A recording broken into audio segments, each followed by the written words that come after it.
போட்டி திருப்படிக்கும் மாணவர் அனைவருக்கும் வணக்கம். நீங்கள் சப் இன்ஸ்பெக்டர் எக்ஸாமுக்கு நல்லா தீவிரமாக படிச்சுட்டு இருக்கீங்க. லாஸ்ட் டைம் படிப்பு ரொம்ப ரொம்ப இம்பார்ட்டன்ட். அதை நீங்கள் காம்ப்ரமைஸே பண்ணக்கூடாது. நமக்கு செல்ஃப் டவுட் வரும், நம்மளால் முடியுமா அப்படின்னு டவுட்டே வரக்கூடாது. ஏன்னா நீங்கள் ஆக்சுவலாக இந்த காம்படிட்டிவ் எக்ஸாம் படிக்கிங்க பார்த்தீங்களா, அதுவே ஒரு கட்ஸ். அதை நீங்கள் செலக்ட் பண்ணுங்க. யாருமே லைஃப்பில் முன்னேறதுக்கு பார்த்தீங்கன்னா ஏதாட்டும் ஒரு ரிஸ்க்கான ஒரு விஷயத்தை செய்வாங்க. அதை செய்யாமல் எவனுமே முன்னேற முடியாது. அப்போ நீங்கள் ஒரு காம்படிட்டிவ் எக்ஸாம் செலக்ட் பண்ணி சப் இன்ஸ்பெக்டர் அதை செலக்ட் பண்ணி படிக்கிங்கன்னா உங்கள்கிட்ட கட்ஸ் இருக்குன்னு அர்த்தம். அதை நீங்கள் சந்தேகப்படக்கூடாது. ஏன்னா ஃபஸ்ட்டு. ரெண்டாவது என்ன தேவைன்னு கேட்டிங்கன்னா, நமக்கு க்ரோத் மைண்ட் செட் இருக்கணும். அதாவது எல்லாமே பாசிட்டிவாக திங்க் பண்ணணும். நீங்கள் நெகட்டிவாக திங்க் பண்ணவே கூடாது. கடைசி நேரத்தில் என்னால் முடியும், நான் கண்டிப்பாக சப் இன்ஸ்பெக்டர் ஆவாங்கணும். இந்த க்ரோத் மைண்ட் செட் இருக்கணும் மட்டும்தான் அடுத்தடுத்த நிலைமைக்கு போயிட்டுருப்போம். அடுத்தது பார்த்தீங்கன்னா கிரவுண்ட் ஒர்க் பார்க்கணும். இந்த கிரவுண்ட் ஒர்க்குனா என்ன கேட்டிங்கன்னா, இப்போ நீங்கள் டெஸ்ட்டு போடுறீங்கல்ல, இந்த டெஸ்ட்டு தான். டெஸ்ட்டு நீங்கள் என்னென்ன டெஸ்ட் சீரீஸ் போட்டிங்களோ அவ்வளோ டெஸ்ட் சீரீஸ் எடுத்து அதுக்கு படிச்சுட்டு டெஸ்ட் போட்டிருப்பீங்களே, அதெல்லாம் ரிவைஸ் பண்ணுங்கள். அடுத்தது பார்த்தீங்கன்னா, டெஸ்ட் போட்டதில் என்னென்ன மிஸ்டேக் வந்துன்னு பாருங்கள். அதான் கிரவுண்ட் ஒர்க். கீழே இறங்கி வேலை பார்க்குறோம். கிரவுண்ட் ஒர்க் பார்க்குறவன் தான் லைஃப்பில் தோக்கவே மாட்டான். அப்போ அந்த கிரவுண்ட் ஒர்க் பார்க்கணும் முக்கியமாக. அதாவது 3Gங்கிற மாதிரி சொல்கிறேன். கட்ஸு, க்ரோத்து, இது 3G. அப்போ கட்ஸ் இருக்க போது தான் உட்காந்து படிக்கிங்க. அது உங்கள்கிட்ட இருக்குது. க்ரோத் மைண்ட் செட்டை டெவலப் பண்ணிக்கிடுங்க. லாஸ்ட் டைம் கிரவுண்ட் ஒர்க்கு நல்லா உட்காந்து பாருங்க. கடைசி டைம் தான் கடுமையாக உட்காந்து படிங்க. படித்த நீங்கள் என்னென்ன டெஸ்ட்டு போட்டால் அவ்வளோத்தையும் எடுத்து எங்கே மிஸ்டேக் விட்டுருக்கீங்க, என்ன பண்ணுறீங்கன்னு சொல்லிட்டு கிரவுண்ட் ஒர்க் நல்லா பாருங்கள். நல்லா உட்காந்து படிங்க. ஏன்னா இப்போ கடைசி நேரம் அதான் முக்கியம்.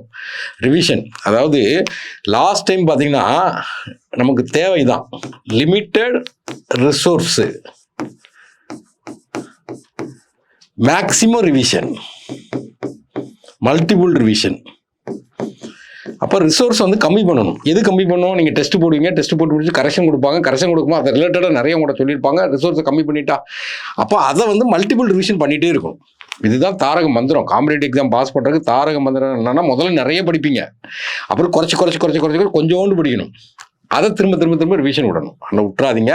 இன்னைக்கு நமக்கு என்னென்னா நேஷனல் ஸ்கீம், தமிழ்நாடு ஸ்கீம் தான் ரொம்ப இம்பார்ட்டன்ட். நேஷ்னலும் பார்த்து வச்சுக்க போகிறோம். அன்னைக்கு நம்ம தமிழ்நாடு ஸ்கீம் பார்க்கும்போது ஒரு ஸ்கீம் ஒரு ஆப் அறிமுகப்படுத்தினாங்க. ஏன்னா TAEI தாய் ரிஜிஸ்டரி 2.1 அறிமுகப்படுத்தினாங்க. இதில் அன்னைக்கு நம்ம பார்த்த பிறகு அறிமுகப்படுத்தினாங்க. தாய்னா ஃபுல் ஃபார்ம் என்ன கேட்டிங்கன்னா, தமிழ்நாடு ஆக்சிடென்ட்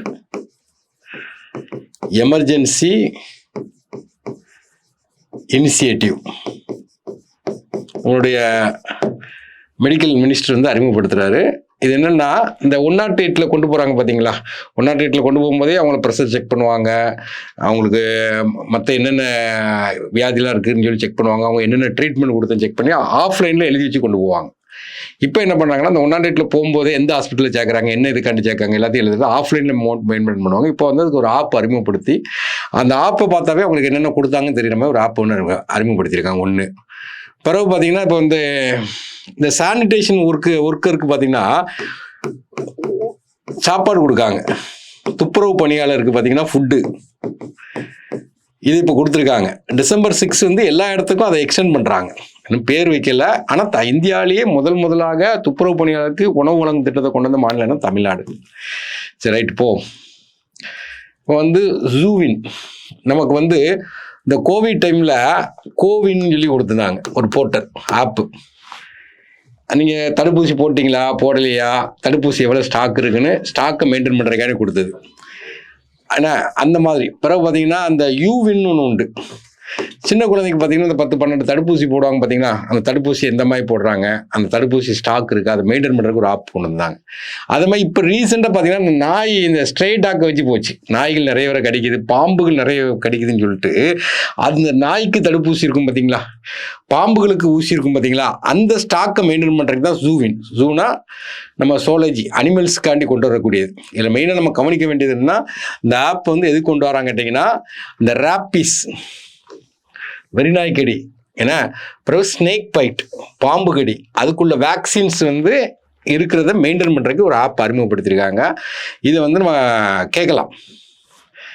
தமிழ்லையும் இருக்குது, இங்கிலீஷ்லையும் இருக்குது. நெக்ஸ்ட்டு இப்போ இந்த டார்கெட் இயருங்க, இது கண்டிப்பாக கேட்பான்.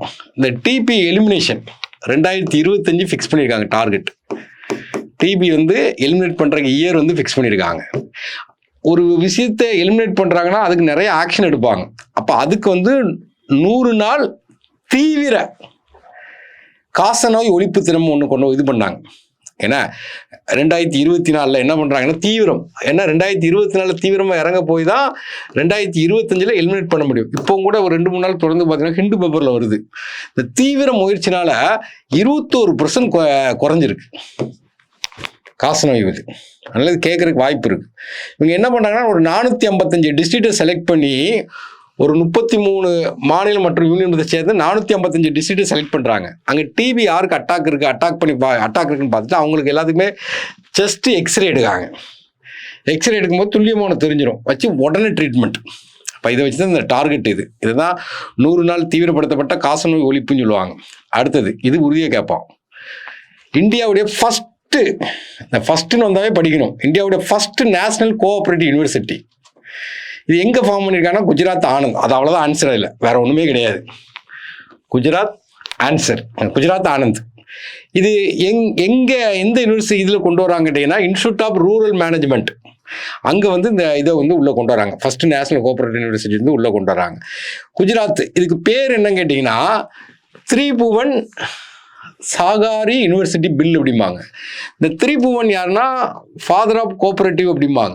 இந்த அமுல்னு சொல்லிட்டு குஜராத்தில் வந்து கோஆபரேட்டிவ் கொண்டு வந்திருப்பாங்க. இந்த கூட்டுறவு வந்து இந்த அமுல் பாலுக்கு கொண்டு வந்திருப்பாங்க. ஆனால் இந்த யூனிவர்சிட்டி பேரே அது வைக்காங்க, திரிபுவன் சகாரி யூனிவர்சிட்டி. ஏன்னா இது வந்து கேட்கலாம் யாருன்னா நம்மளுடைய அமித்ஷா. ஏன்னா அமித்ஷா தான் கோஆபரேட்டிவ் மினிஸ்டர், அதனால அது கேட்கலாம். இந்தியாவின் முதல் தேசிய கூட்டுறவு பல்கலைக்கழகம். ஏன்னா முதல் தேசிய கூட்டுறவு பல்கலைக்கழகத்தை குஜராத்தின் ஆனந்தில் உள்ள ஊரக மேலாண்மை நிறுவனத்தில் நிறுவ உள்ளது. எங்கே நிறுவுறாங்க அங்கே ஓட்டுறாங்க. அடுத்தது automated permanent academic account register. ஏன்னா அபார் ஐடி அப்படிம்பாங்க. இப்போ ஒரு ஸ்டூடெண்ட் இருக்கான்னு வச்சுருங்களேன். ஸ்டூடெண்ட்டுக்கு பார்த்தீங்கன்னா 10th சர்டிஃபிகேட் இருக்குது, 12th சர்டிஃபிகேட் இருக்குது, டிகிரி சர்டிஃபிகேட் இருக்குது, டிசி இருக்குது. அவனுக்கு என்னென்ன சர்டிஃபிகேட் இருக்கோ அதை ஒரே கார்டில் கொண்டு வர ஸ்கீம். ஒரே கார்டில் டிஜிட்டலாக இருக்கும். 1 நேஷன் 1 ஸ்டூடெண்ட் ஐடி கார்டு. இதில் எத்தனை டிஜிட் இருக்குன்னா 12 டிஜிட் ஒரு கார்டு. இதை வந்து உள்ளே கொண்டு வராங்க. இது வந்து நேஷனல் எஜுகேஷன் பாலிசியில் இதை உள்ளே கொண்டு வந்தாலும் இது ஒரு முக்கியமான ஒரு ஐடி கார்டு. அதாவது கேட்கலாம். ஏன்னா நெக்ஸ்ட் தானியங்கி நிரந்தர கல்வி கணக்கு பதிவகம். இது எந்த ஆக்ட் கீழே வருதுன்னு கேட்டிங்கன்னா நேஷனல் எஜுகேஷன் பாலிசி 2020. அடுத்து 8th பே கமிஷன் போட்டிருக்காங்க. இது கேட்பான், யார் தலைமையில் போட்டாங்கன்னு கேட்பான். ரஞ்சன பிரகாஷ் தேசாய். இதுக்கு முன்னுக்கூட்டி பார்த்தீங்கன்னா ஏகே மதுர் 7வதுக்கு இருந்தார். அதனுடைய பீரியட் வந்து 2026 முடியுது. அதனால இப்போ 8th பே கமிஷன் போடுறாங்க. அரசு ஊழியர்களின் 8வது ஊதிய குழு. இது உறுதியாக கேட்பாங்க, முக்கியமானது. டர்மரிக். என்ன டர்மரிக் மஞ்சள். India to double turmeric production 5 year இந்த பட்ஜெட்டில் அனௌன்ஸ் பண்ணியிருக்காங்க. டர்மரிக் ப்ரொடக்ஷனை வந்து 5 வருஷத்தில் டபுள் ஆக்கணும். India has the potential to double turmeric production எவ்வளோன்னா 20 lakh ton in the next 5 years. முக்கியமானது. யாருன்னா காமர்ஸ் மினிஸ்டர் பியூஷ் கோயல் வந்து அனௌன்ஸ் பண்ணுறாரு. இதுக்காண்டி என்ன பண்ணுறாங்கன்னா ஒரு வாரியத்தை உருவாக்குறாங்க.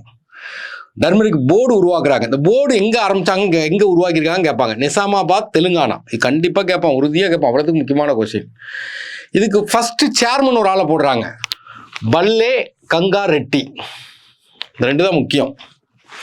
இதில் என்னன்னு கேட்டிங்கன்னா இந்த மஞ்சள் உற்பத்தி இருக்குது பார்த்தீங்களா, வேர்ல்டு லெவலில் கம்பேர் பண்ணும்போது 70% மஞ்சள் வந்து இந்தியாவில் தான் உற்பத்தி ஆகுது.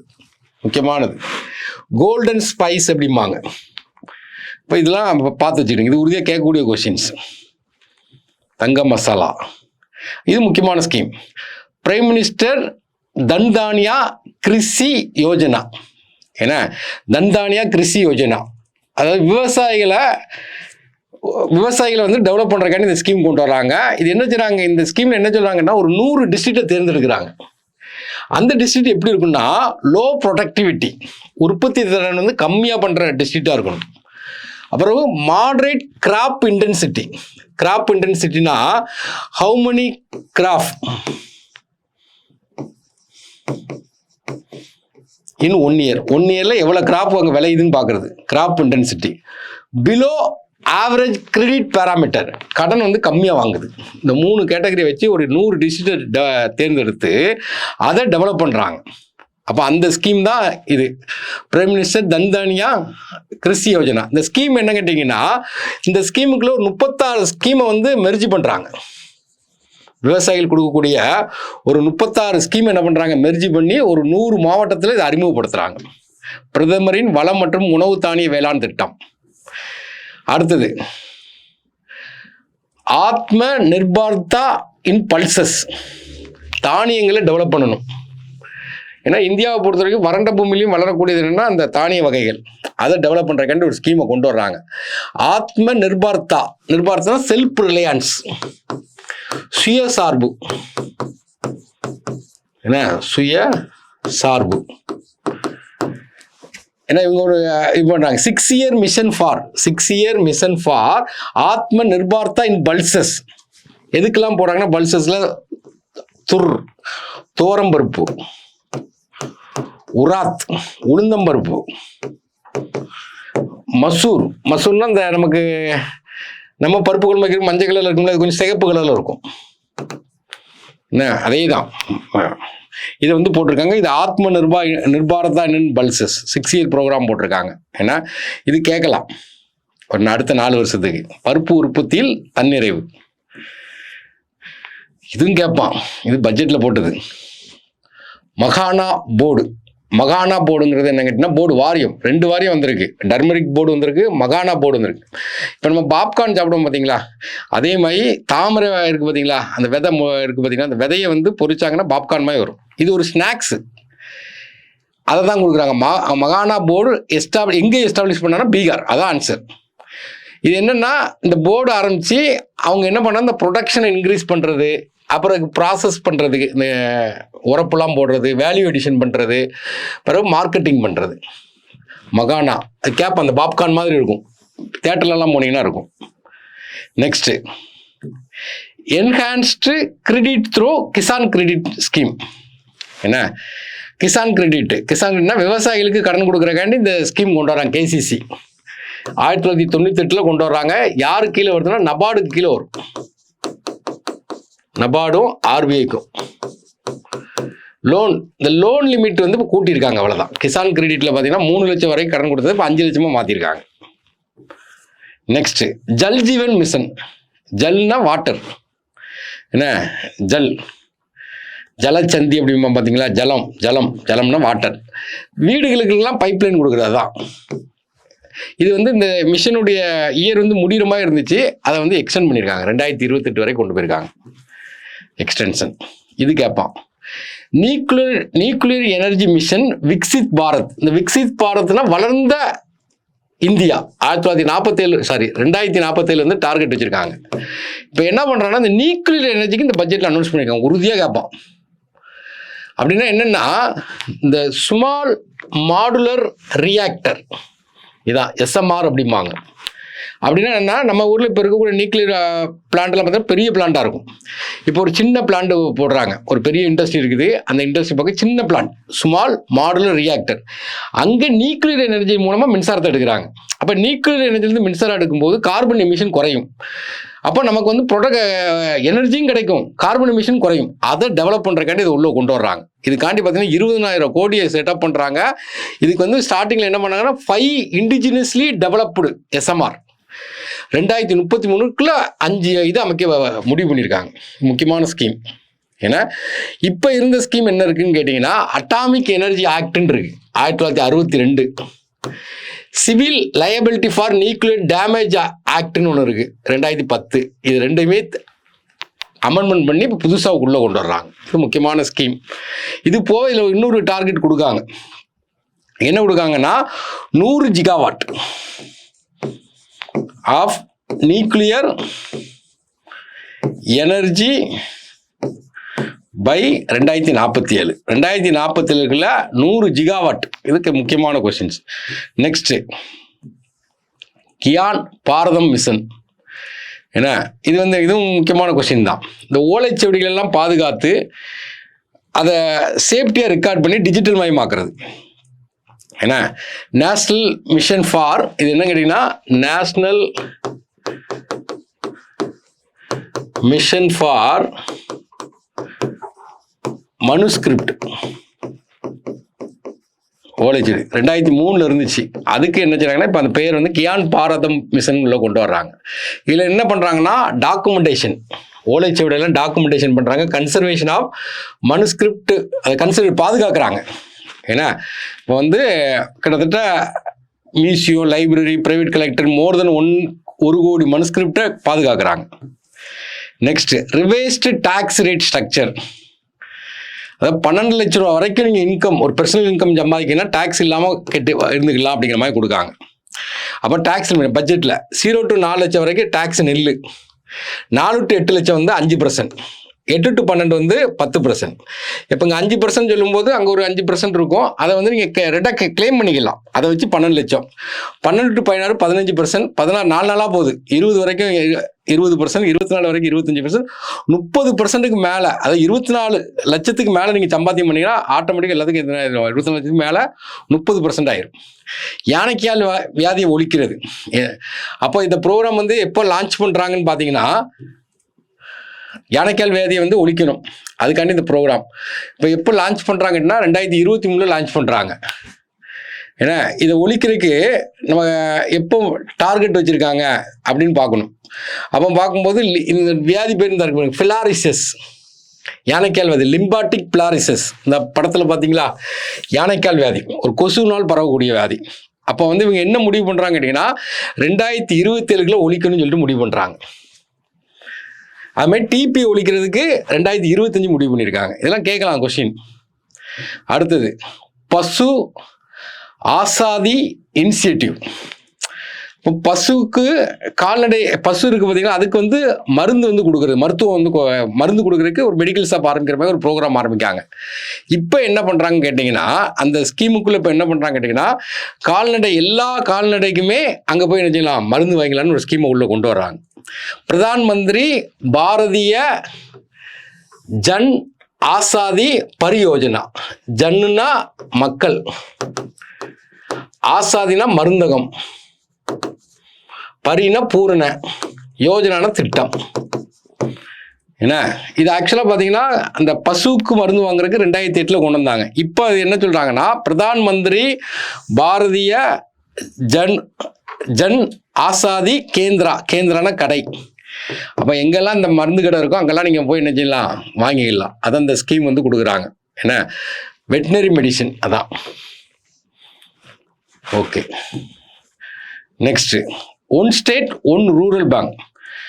இப்போ தமிழ்நாட்டை பொறுத்த வரைக்கும் பார்த்தீங்கன்னா ரூரல் பேங்க் ஒன்று இருக்குது, தமிழ்நாடு கிராம வங்கி அப்படிம்பாங்க, தமிழ்நாடு ரூரல் பேங்க்னு இருக்கும். இதுக்கு முன்னக்கூட்டி என்ன இருக்குன்னு கேட்டிங்கன்னா பல்லவன் பேங்க்னு ஒன்று இருக்கும், பாண்டியன் பேங்க்னு ஒன்று இருக்கும். இப்போ என்ன பண்ணுறாங்கன்னா பல்லவன் கிராம வங்கின்னு இருக்கும், பாண்டியன் கிராம வங்கி, இப்போ ரெண்டையும் சேர்த்து ஒரே வங்கி ஆக்கிட்டாங்க, தமிழ்நாடு ஊரக வங்கின்னு மாற்றிட்டாங்க. இதான் அந்த ஸ்கீம். ஒரு ஸ்டேட்டுக்கு ஒரு வங்கி தான் இருக்கும், ரூரல் பேங்க் ஒன்று தான் இருக்கும். முந்தி 2 பேங்க் இருந்துச்சு. அப்போ நம்மகிட்ட எத்தனை ஸ்டேட் இருக்குது, 28 ஸ்டேட் இருக்கா. அப்போ 28 வங்கி தான் இருக்கணுங்காங்க. இதுக்கு ஒரு ஸ்கீம் போடுறாங்க. இப்போ 43 வங்கி இருக்குது, அதை மாற்றுறாங்க. இப்போ அந்த ரூரல் பேங்க் ஆர்ஆர்பி அப்படின்னு பார்க்கும்போது அது வந்து 1975 ஃபார்ம் பண்ணியிருப்பாங்க. அதுக்கு ஆக்ட் வந்து 76 வரும். இந்த ரூரல் பேங்க் உருவாருக்கு ரெக்கமெண்ட் பண்ண கமிட்டி என்னன்னா நரசிம்மன் கமிட்டி. இந்த ரூரல் பேங்க் ஸ்பான்சர் பார்த்து வச்சுக்கணும். சென்ட்ரல் கவர்மெண்ட் வந்து 50% கொடுத்துருவாங்க, அவனுடைய ஸ்பான்சர். ஸ்டேட் கவர்மெண்ட் ஸ்பான்சர் வந்து 15% இருக்கும். ஸ்பான்சர் பேங்க் வந்து 35% இருக்கணும். இது சென்ட்ரல் பேங்க், சென்ட்ரல் கவர்மெண்ட். இது ஸ்டேட் கவர்மெண்ட், இது ஸ்பான்சர். இப்போ எக்ஸாம்பிளுக்கு ஸ்பான்சர்னா என்ன கேட்டிங்கன்னா பல்லவன் பேங்க் இருக்கா, இதுக்கு ஸ்பான்சர் எதுனா இந்தியன் பேங்க். பாண்டியன் பேங்க் இருக்கா, இதுக்கு ஸ்பான்சர் என்னன்னா ஐஓபி பேங்க். இது மாதிரி ஸ்பான்சர் பேங்க். நெக்ஸ்ட் இது அடுத்த ஸ்லைடில் கொடுத்துருக்காங்க. National sports policy, sports act ரெண்டுமே நமக்கு வந்து 2025 தான் இப்போ புதுசாக கொண்டு வந்திருக்காங்க. ஏன்னா இப்போ ஏற்கனவே இந்த பாலிசி மாற்றி கொண்டு வராங்க. இதனுடைய மெயின் எய்ம் என்னன்னா 2036 ஒலிம்பிக்கை வந்து இந்தியாவில் நடத்தணும். 2036 அதை பார்த்துக்கிடுங்க. நெக்ஸ்ட் இது கேட்கலாம், மெரிட் ஸ்கீம் அப்படிம்பாங்க. மெரிட்னா ஃபுல் ஃபார்ம் என்னன்னா multi disciplinary education and research improvement in technical education scheme. இதில் வந்து ரிசர்ச் டெக்னிக்கலுக்கு இங்கே என்ன பண்ணாங்கன்னா இந்த ஸ்கீம் உள்ளே கொண்டு வராங்க. அதாவது அந்த நேஷனல் எஜுகேஷன் பாலிசியோட சேர்த்து இது உள்ளே கொண்டு வர்றாங்க. இங்கே என்ன பண்ணுறாங்கன்னா 100 பாலிடெக்னிக், 175 இன்ஜினியரிங் காலேஜ் இங்கே வந்து ரிசர்ச்சை டெவலப் பண்ணி கொண்டு வரதான் ஸ்கீம். இந்த ஸ்கீம் எப்போ கொண்டீங்கன்னா 25-26 2029-30 கொண்டு வரணும். இந்த ஸ்கீமுக்காண்டி மொத்தம் 4200 கோடி ஒதுக்கியிருக்காங்க. அதில் 2100 கோடி யார் கொடுக்கான்னா வேர்ல்டு பேங்க் கொடுக்குறான். நெக்ஸ்ட் சார்ஜெட் ஆப், இது கேட்கலாம். இந்த ஃபிஷர்மேன் இருக்காங்க பார்த்தீங்களா, மீன் பிடிக்க போயிடுவாங்க, திடீர்னு பார்த்தீங்கன்னா கடலில் ஒரு சைக்ளோன் உருவாகலாம், சுனாமி வரலாம், ஒரு டிசாஸ்டர் உருவாகலாம். அதுக்காண்டி ஒரு மொபைல் அப்ளிகேஷன் ஒன்று கொடுக்குறாங்க ஃபிஷர்மேனுக்கு. வான் ஃபிஷர்மேன் ஏன்னா இதை இம்ப்ளிமெண்ட் பண்ணியிருக்காங்க.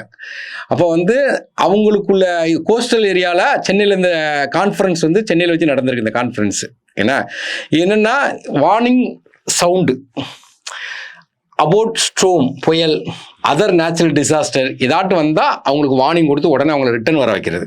ஏன்னா receive all type of weather warning. National disaster management அத்தாரிட்டியுடைய sachet application or Samudra app அப்படிவாங்க. சமுத்திரான கடல். அடுத்து இப்போ வந்து பீகாரில் பார்த்தீங்கன்னா மொத்தம் பீகாரில் வந்து 243 சீட்டு. அதில் பிஜேபி அலையன்ஸ் என்டிஏ இருக்குது பார்த்தீங்களா, அவங்க வந்து 202 சீட்டு ஜெயிச்சிருக்காங்க. மிகப்பெரிய வெற்றி. அந்த வெற்றிக்கு காரணம் இந்த ஸ்கீமை சொல்கிறாங்க. முக்கிய மந்திரி மகிழா ரோஸ்கார் யோஜனா. அப்போ முக்கிய மந்திரி மகிழானா பெண்கள், உமன், ரோஸ்கார்னா வேலை வாய்ப்பு, யோஜனானா திட்டம். இது வந்து பீகாரில் கொண்டு வராங்க. என்ன திட்டம் கேட்டிங்கன்னா, பீகாரில் உள்ள குடும்ப தலைவிகள் இருக்காங்கல்ல, அவங்களுக்கு அக்கௌண்ட்டில் ஒரு 1000 ரூபா போட்டுருவாங்க, 10,000 ரூபா போட்டுருவாங்க. அதை வச்சு அவங்க செல்ஃப் எம்ப்ளாய்மெண்ட் ஜென்ரேட் பண்ணணும். அதான் மீனிங். இந்த ஸ்கீமில் என்ன கேட்டிங்கன்னா, எவ்ரி ஃபேமிலி ப்ரொவைடட் 10,000 ஒரு ஃபர்ஸ்ட் இன்ஸ்டால்மெண்ட் கொடுத்துருவாங்க. அதை வச்சு அவங்க வந்து அவங்களுடைய செல்ஃப் எம்பவர்மெண்ட், சுய வேலைவாய்ப்பை உருவாக்கிடணும். அப்போ இது provide financial assistant one woman from every family. ஒரு ஃபேமிலியில் ஒரு ஆள் கொடுக்குறாங்க. மொத்தம் 75 லட்சம் பேர் கொடுக்குறாங்க. ஏன்னா 75 லட்சம் பேர் கொடுக்குறாங்க. இன்ட்டு 10,000 போட்டு பார்த்துக்கிடுங்க எவ்வளோ செலவு பண்ணுறாங்கன்னு. இப்போ இந்த ஸ்கீம் வந்து பெரிய ரிஃப்ளெக்ஷன் ஆச்சுன்னு சொல்கிறாங்க. அடுத்து ஆதிவாணி, இதுவும் கேட்கலாம். ஆதிவாணினா ஆதிவாசி. அப்போ மலைவாழ் மக்களுக்காண்டி என்ன பண்ணுறாங்க கேட்டிங்கன்னா, ஒரு அவங்களுடைய லாங்குவேஜை பாதுகாக்கிறக்காண்டி இந்த ஸ்கீமை உள்ளே கொண்டு வராங்க. அப்போ அவங்களுடைய லாங்குவேஜை பாதுகாக்கன்னா அவங்க லாங்குவேஜெல்லாம் டிரான்ஸ்லேட் பண்ணணும். அதை பாதுகாக்கிறதுக்கு எங்கே டிரான்ஸ்லேட் பண்ணால், இங்கிலீஷில் டிரான்ஸ்லேட் பண்ணால் அழியாமல் இருக்கும். நம்ம நாட்டை பொறுத்து ஹிந்தி பெரிய மொழி, அதில் டிரான்ஸ்லேட் பண்ணணும். அதான் அந்த ஸ்கீமுடைய இது. அப்போ ஸ்கீம் ஆதிவாணின்னா டிரான்ஸ்லேஷன் என்ன, ஆர்டிஃபிஷியல் இன்டெலிஜென்ஸை பயன்படுத்தி ஆதிவாசி லாங்குவேஜை டிரான்ஸ்லேட் பண்ணுறது மெயின் வேலை. எதில் டிரான்ஸ்லேட் பண்ணுறாங்க கேட்டிங்கன்னா, 2 லாங்குவேஜில் டிரான்ஸ்லேட் பண்ணுறாங்க. இங்கிலீஷில், ஹிந்திலையும் டிரான்ஸ்லேட் பண்ணுறாங்க, இங்கிலீஷ்லையும் டிரான்ஸ்லேட், ஒரு 6 லாங்குவேஜை தேர்ந்தெடுத்திருக்காங்க. இது என்னென்ன லாங்குவேஜ் இங்கே பார்த்துடுங்க. Bhil language, Munda language, Gond language, Santhal language, Kui Kandha language, Garo language. இந்த 6 லாங்குவேஜை ஹிந்திலையும் இங்கிலீஷ்லையும் டிரான்ஸ்லேட் பண்ணுறாங்க. அப்போ இது வந்து கேட்கலாம். இந்த கொஸ்டின் வந்து கேட்கலாம். ஆதிவாசியுடைய மொழிகளை பாதுகாக்கிறதுக்காண்டி ஆதிவாணி. இப்போ இது கூடயே பார்த்தீங்கன்னா இன்னொரு கொஸ்டின் கேட்கலாம், அதே ஸ்கீமில் வர்றது. ஏன்னா அதுவும் மலைவாழ் மக்கள் தான். ஆதி சான்ஸ்கிரிட்டி. ஏன்னா இது என்ன கேட்டீங்கன்னா, அவங்களுக்கு வந்து ஒரு ட்ரைபல் யூனிவர்சிட்டி, ஏன்னா டிஜிட்டல் ட்ரைபல் யூனிவர்சிட்டி ஒன்று உருவாக்குறாங்க. அதுக்கு பேர் என்னன்னா ஆதி சான்ஸ்கிரிட்டி, ஏன்னா digital university. Next Pradhan Mantri Viksit Bharat Rozgar Yojana. Viksit வளர்ந்த இந்தியா, ரோஸ்கார்னா வேலைவாய்ப்பு யோஜனா. இது என்னன்னா எம்ப்ளாய்மெண்ட் லிங்க்டு இன்சென்டிவ் ஸ்கீம். ரோஸ்கார்னாவே வேலைன்னு வச்சுக்கிடுங்க. அப்போ ஃபஸ்ட் டைம் வேலைக்கு போகிறான்னா அவனுக்கு என்னதுன்னா 15,000 ரூபா அவனுக்கு இன்சென்டிவ்ஸ் கொடுக்குறாங்க. இந்த scheme aim to incentive creation more then 3.5 crore job இந்த கண்ட்ரி 2 வருஷத்தில். என்னன்னா வேலைவாய்ப்பு உருவாக்குறக்காண்டி. இப்போ இதான் நம்ம பார்த்த முக்கியமான ஸ்கீம் மட்டும் எடுத்து பார்த்துருக்கோம். தமிழ்நாடு ஸ்கீம் தான் கேட்டால் தமிழ்நாடு ஸ்கீமுக்கு தான் இம்பார்ட்டன்ட் கொடுப்பாங்க. இருந்தாலும் நம்ம இதை லைட்டாக நம்ம சிலபஸை கொடுத்துருக்கனால பார்த்துருக்கோம். இன்னும் நெக்ஸ்ட் பார்த்தீங்கன்னா நமக்கு என்ன இருக்குன்னா என்விரான்மெண்ட் ஆக்ட் மட்டும் தான் இருக்குது. அப்புறம் இம்பார்ட்டன்ட் டேஸு இயர் இந்த வருஷம் பார்த்தீங்கன்னா 2025 யுனைடெட் நேஷன் என்ன பண்ணியிருக்காங்க கேட்டிங்கன்னா கோஆப்ரேட்டிவ் இயர்னு சொல்லி அனௌன்ஸ் பண்ணியிருக்காங்க. அந்த மாதிரி இயர் எந்தெந்த எந்தெந்த இயர்னு சொல்லி அனௌன்ஸ் பண்ணியிருக்காங்க, அதை பார்த்துட்டோன்னா முடிஞ்சிச்சு. இப்போ நம்ம கிளாஸ் நடத்துகிற மாதிரி பார்த்தீங்கன்னா என்வரான்மெண்ட் ஆக்ட் மட்டும் தான் இருக்குது. தேங்க்யூ.